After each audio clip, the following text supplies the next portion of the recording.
Hashim, there was a bit of talk before this match that the Australians were going to try and get inside your head. And there were moments, particularly today, where there seemed to be, people seem to be talking to you in a not terribly friendly fashion.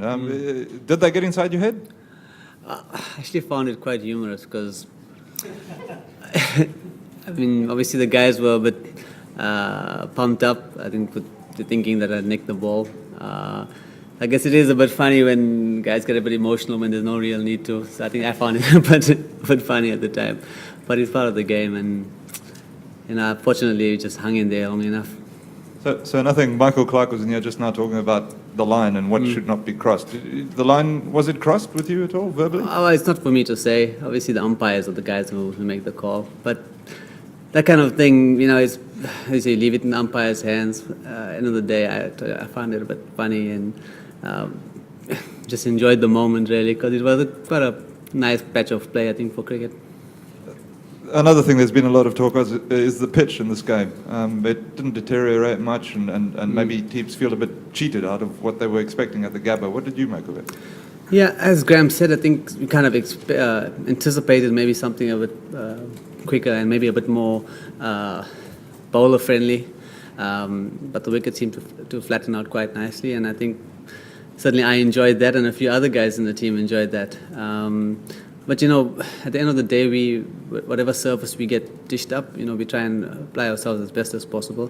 So when we go to Adelaide, we'll try and assess what kind of conditions we're going to have then, and hopefully adapt accordingly.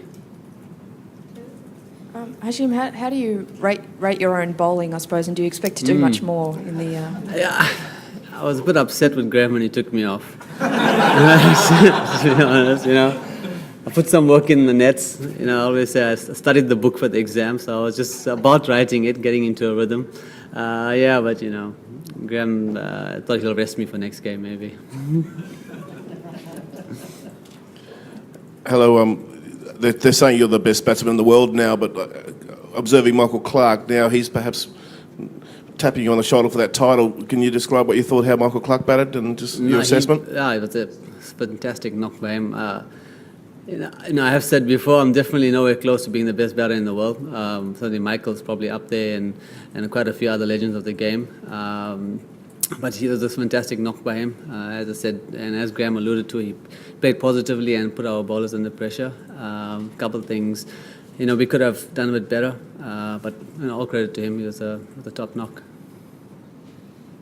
Hashim, with the last couple of series all being about battle of pace, how would you rate this Australian attack compared to the other attacks you faced this year, the England one, etc.? Yeah, it's a good attack. Obviously, home conditions and everything. I think they've done well, as an attack in a few games before this. But in world cricket these days, you've got some decent attacks, and unfortunately, I think South Africa have, my opinion is we have the best attack.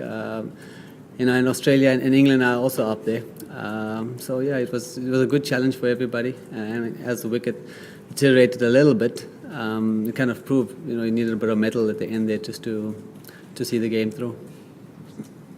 Hashim, are you still kicking yourself that you didn't refer your LBW in your first innings? Well, yeah, I could have referred it, I guess. But, I suppose I'd take a no ball, getting bowled for no ball the next innings. So maybe in some way it kind of all works out. But yeah, I could have referred it, but those things don't really matter too much at the end of the day.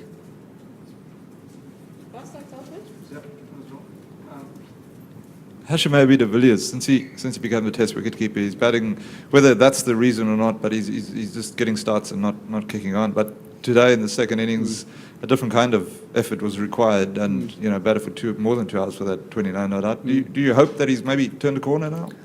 Well, I don't think any of us doubted that AB would be able to do both, keeping and maintaining his high standard. Everybody goes through certain patches where they get starts and don't quite go through.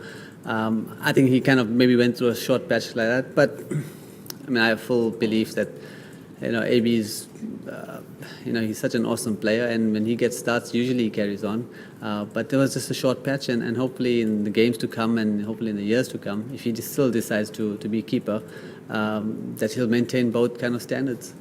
We all know AB to be such an immensely talented person, and he's somebody who usually rises to the occasion, as he did today with the bat.